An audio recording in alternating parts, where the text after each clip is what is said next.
Olá a todos, a paz do Senhor. Eu sou o pastor Marco Delmo, sou pastor auxiliar aqui na Igreja Batista Getsemane, estou na missão Abílio Machado e estou aqui neste dia para compartilhar uma palavra com o seu coração. E o título da palavra de hoje é Estende o teu cetro sobre nós. Mas antes de nós irmos para a palavra de Deus, eu queria te fazer um convite. Toda a última terça-feira do mês, nós temos aqui na Igreja Batista Getsemane a reunião do Conselho de Pastores do Estado de Minas Gerais. Essa reunião começa às 8h30 da manhã, com um delicioso café, e logo depois você vai ouvir uma palavra, vai receber uma oração, você vai ser edificado. E eu gostaria que você abrisse a sua Bíblia comigo aí na sua casa, no livro de Esther, no capítulo 5, a partir do versículo 1. E a palavra do Senhor diz assim: Ora, sucedeu que, no terceiro dia, Esther vestiu as suas vestes reais e se pôs de pé no átrio interno da casa do rei, diante da casa do rei. E o rei se assentou sobre o seu trono real na casa real, diante do portão da casa. E assim foi que, quando o rei viu a rainha Esther de pé no átrio, que ela obteve o favor à sua vista. E o rei estendeu a Esther o cetro de ouro que estava nas suas mãos. Assim, Esther se aproximou e tocou a extremidade do cetro. Então lhe disse o rei: O que tu desejas, rainha Esther? Qual é a tua petição? Ser-te-á dado até a metade do reino. E Esther respondeu: Se parecer bom para o rei, que o rei e Amã venham neste dia ao banquete que preparei para ele. Então o rei disse: Fazei com que Amã se apresse, para que se faça como Esther tem dito. Assim o rei e Amã vieram ao banquete que Esther lhes havia preparado. Quando nós olhamos para este texto e olhamos para o que aconteceu aqui no livro de Esther, Esther estava em um momento muito complicado da sua vida, em um momento difícil, onde o povo judeu estava sendo perseguido e Amã estava sendo usado pelo inimigo para tentar destruir todos aqueles que estavam ali, que pertenciam ao mesmo povo da rainha Esther. Mas Esther não se conformou com essa situação. Esther entrou na presença do rei para que ela obtivesse um favor do rei. E foi justamente nesse momento, quando Esther já havia se ataviado, Esther já havia se preparado, que ao estar diante da casa do rei, Esther ali parada, e o rei olha para Esther e estende o cetro de ouro que estava na sua mão, e Esther toca naquele cetro. E esta palavra tem muito a nos ensinar. Talvez, meu querido, você está passando por um momento complicado na sua vida. Talvez você está passando por um momento de perseguições, talvez você está passando por um momento de luta, um momento de prova. Eu quero dizer para você uma coisa: não é hora de você parar. É hora de você estar preparado para estar na presença do rei. E no momento certo, o rei estenderá para você o cetro. E a atitude de Esther moveu o coração do rei. E o rei estendeu para ela o seu cetro. Outra coisa que nós aprendemos aqui neste texto: nunca, em momento nenhum, nós devemos colocar a necessidade acima daquilo que eu posso dar. Muitas vezes nós agimos apenas com o impulso de pedir. É tão difícil fazer uma oração apenas de agradecimento. Já percebeu como é difícil? Você apenas agradecer, apenas adorar, apenas louvar ao Senhor em relação àquilo que Ele tem feito. Pois é, Esther chegou ali não para pedir algo naquele momento. Poucos momentos depois, ela intercederia pelo seu povo e o povo seria livre. Mas naquele momento, Esther chegou ali para oferecer. Ela disse: ó rei, se possível, venha a um jantar que eu lhe preparei. E a pergunta é: o que é que nós temos oferecido ao Senhor? Será que nós somos aqueles que só pedem e nunca param para oferecer? E eu não estou falando de algo material, eu estou falando de sacrifício de louvor. Quando você chega em uma igreja, quando você chega em um culto, você chega ali com o coração preparado para adorar, Ou você chega ali preocupado com as contas do dia seguinte, preocupado com o que vai acontecer na segunda-feira, preocupado com os problemas que você deixou na sua casa. Meu irmão, adore. Se entregue ao Senhor completamente. E eu tenho a certeza absoluta que Deus pode mover grandes coisas na sua vida. Nós temos que aprender a agradecer ao Senhor, a adorar, a entregar algo de nós, entregar um tempo de valor, entregar um tempo de qualidade, entregar a nossa vida em favor daquele que pode fazer algo por nós. E por último, a rainha Esther nos ensina uma lição que nós nunca podemos esquecer. O rei é o único que pode fazer algo a favor de nossas vidas. Esther não reclamou com ninguém. Esther não foi atrás de outras pessoas. Esther não tentou resolver de uma forma miraculosa. Não. Esther foi em quem poderia resolver o seu problema, que era o rei. E eu e você, meu irmão, nós temos um rei que pode resolver os nossos problemas. Basta que nós nos acheguemos a ele e coloquemos diante dele com sinceridade aquilo que nós precisamos. O nosso problema é que muitas vezes nós caímos um erro em que a Bíblia diz para nós não cairmos. E a Bíblia diz assim: pedis e pedis mal. Muitas vezes a nossa oração não é uma oração boa. Nós temos que aprender a pedir e pedir o que nós precisamos, sem diminutivos, sem muita coisa. Não vou pedir porque Deus não vai me dar. Não, Deus é seu Pai. Deus é o Rei que pode te dar qualquer coisa. Coloque diante dele aquilo que você quer e diga para ele: Senhor, esta é a minha vontade. Isto é o que eu preciso. Seja claro, porque saiba que Deus é capaz de fazer em sua vida qualquer coisa. É claro que ele nunca vai fazer tudo. É claro que tem coisas que não estão dentro do caráter dele. Tem coisas que não estão dentro da vontade de Deus fazer. E ele não vai fazer por nós aquilo que não está no caráter dele, aquilo que não está dentro da palavra dele. Mas naquilo que estiver dentro da vontade, dentro do caráter, aquilo que for algo que é bom para as nossas vidas e não fere o princípio de Deus. Meu irmão, espere o tempo. Talvez você ache, pastor, vai demorar. Talvez demore, mas Deus faz tudo no tempo perfeito. E neste dia, o Senhor está trazendo ao teu coração: eu estendo o meu cetro para você. Qual é a sua petição? Deus, neste dia, está dizendo para você o que queres. Talvez até metade do reino Deus vai te dar. Basta apenas que você esteja disposto a entregar, a ser sincero, a estar preparado para entrar na presença do Rei. Eu quero que você se encha de esperança nesse dia. Eu quero que você se encha de coragem. Eu quero que você se encha realmente da paz que vai te fazer tomar a decisão correta. Não haja na emoção, não haja no desespero. Haja segundo aquilo que a palavra de Deus te orienta. E o Rei estenderá o cetro para você. Amém? Que essa palavra alcance o seu coração. Eu quero orar por sua vida neste dia. Mas antes eu quero te recomendar um livro. O livro do pastor Jorge Linhares, 365 dias no Getsemane. Um devocional diário maravilhoso, com um plano de leitura bíblica, algo para edificar a sua vida. Se você tem dificuldade na leitura bíblica, você precisa de uma palavra, eis aqui algo que vai edificar a sua vida e a sua família. Amém? Pai, nessa manhã eu quero pedir ao Senhor que o Senhor possa olhar para as nossas vidas. Talvez, Senhor, tem pessoas desesperadas, tem alguma pessoa, Deus, que está vendo este programa nesta manhã, nesse dia, em qualquer horário, e está passando por um problema, uma perseguição, assim como a rainha Esther estava. Pai, nós pedimos ao Senhor que estenda o teu cetro sobre nós.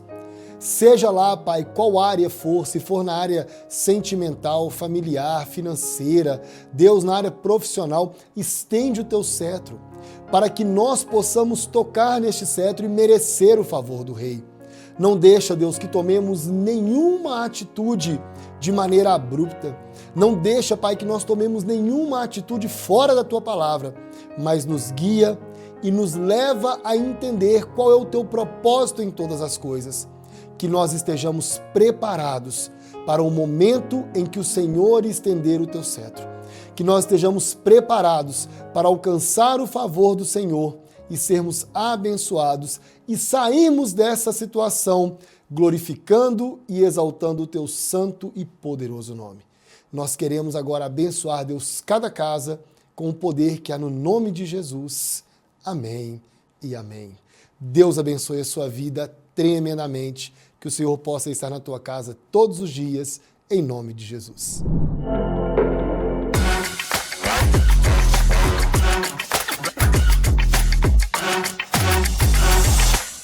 A paz do Senhor, amém? Que alegria, gente, como é bom estar novamente em casa aqui, estava com saudade de vocês. Abra a Bíblia, a palavra de Deus. Deixa eu ver se a minha respiração melhorou. Respira, gente. Abra a sua Bíblia em Juízes. Juízes, capítulo 7.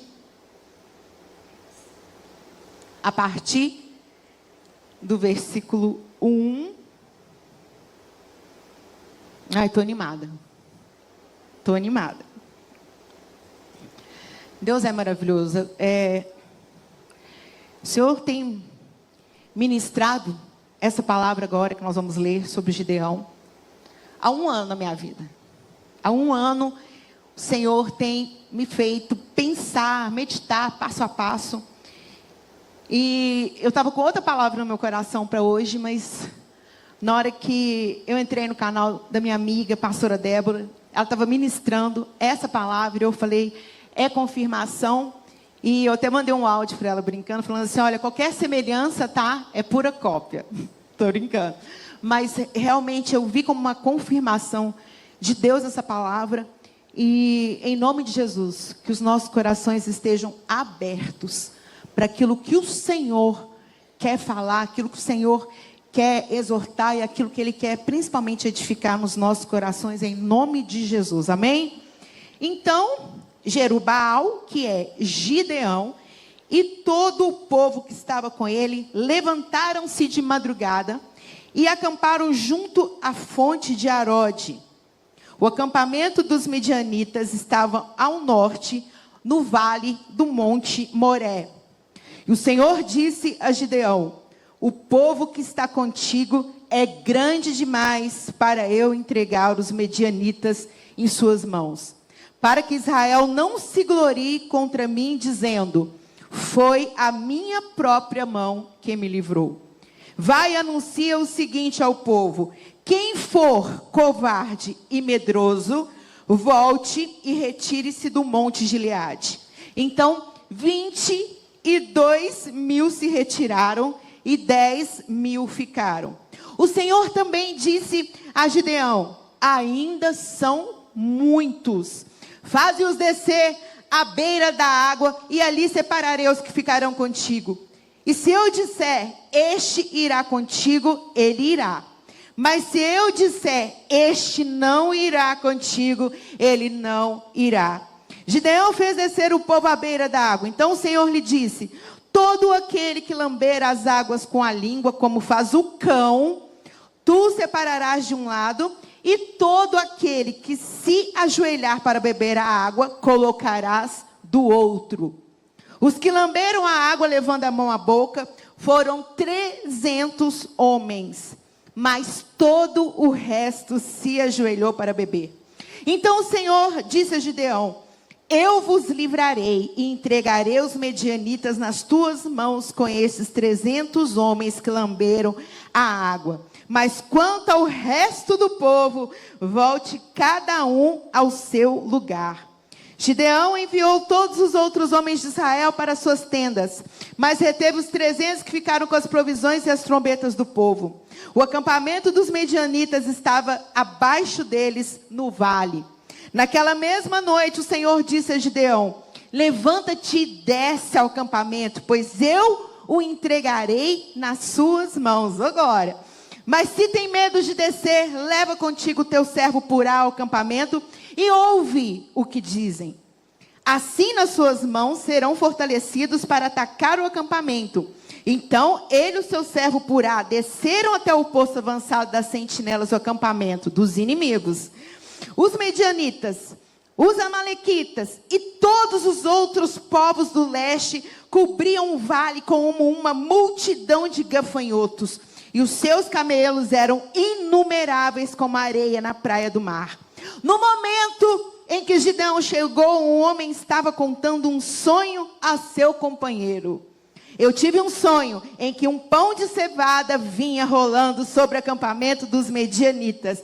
E quando chegou a uma tenda, bateu nela e a derrubou. A tenda virou de cima para baixo e ficou estendida por terra. Quando seu companheiro ouviu isso, respondeu: isso não é outra coisa senão a espada de Gideão. Aleluia! O israelita. Deus entregou nas mãos deles os midianitas e todos aqueles que estavam no acampamento. Cansaram? Bora lá? Quando Gideão ouviu o sonho contado e a sua interpretação, adorou a Deus. Em seguida, voltou ao acampamento de Israel e disse: levantai-vos, levanta Getsêmani, porque o Senhor entregou o acampamento dos medianitas nas vossas mãos.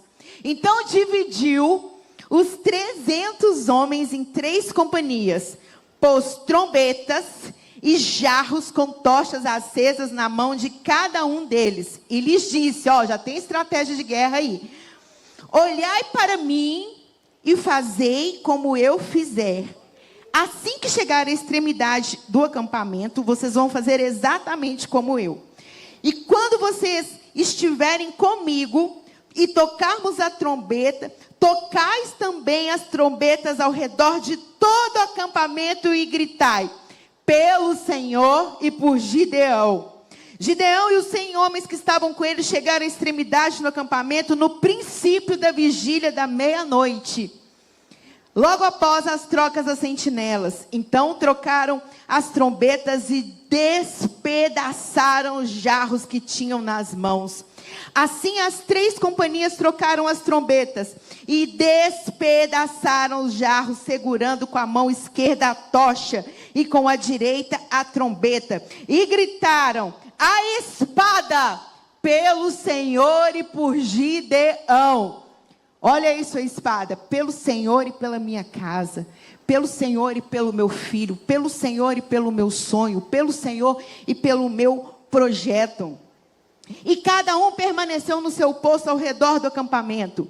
Então, todos os medianitas, gritando, começaram a fugir. Houve confusão no arraial do inimigo. Quando as 300 trombetas foram tocadas, o Senhor fez com que todos no acampamento voltassem a espada um contra os outros. Mas muitos fugiram até Bet-Sitá em direção a Zererá, até os limites de Abel-Meolá, perto de Tabate. Continuando.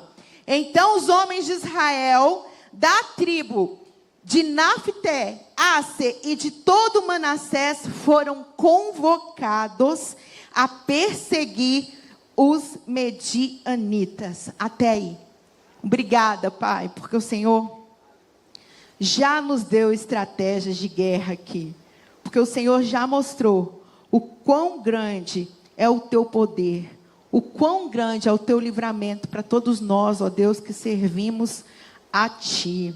Amém, amém, amém.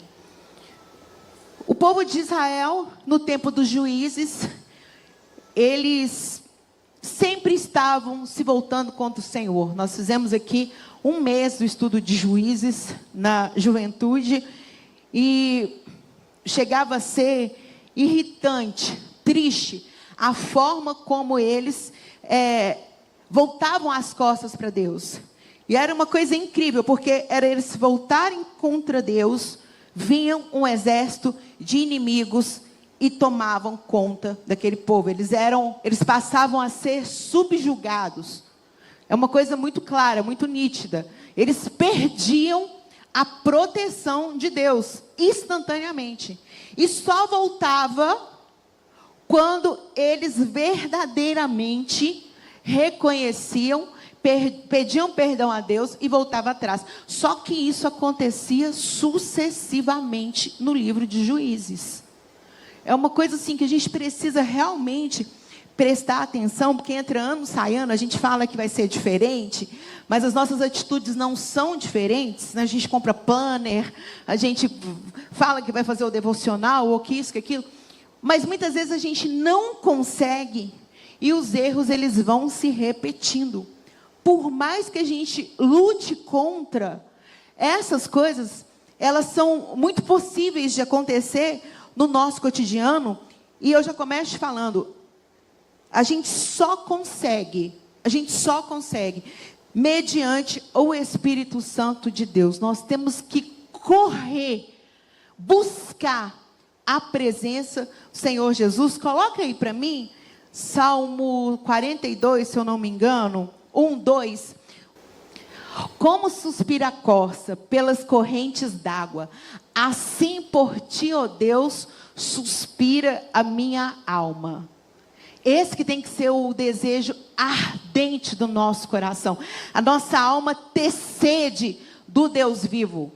Se nós não buscarmos por essa presença, Ele está à porta, Ele está batendo, mas tem que haver esse desejo do nosso coração de corresponder.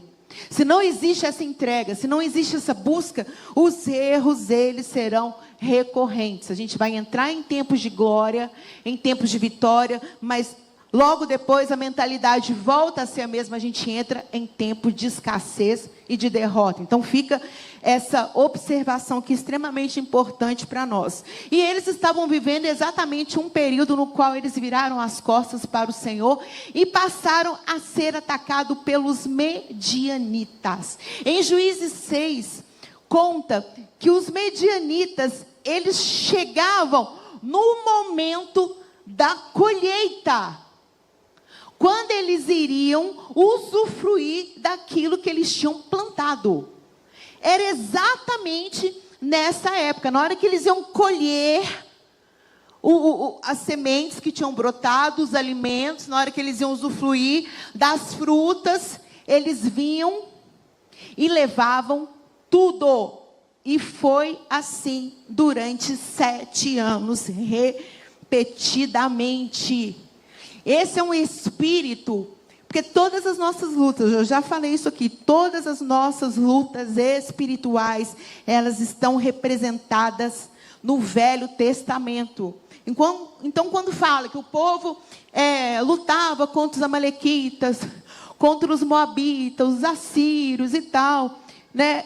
Como é nesse caso aqui com os medianitas, são povos que têm entidades, que têm príncipes, que lutam contra o povo de Israel e que lutam contra as nossas vidas.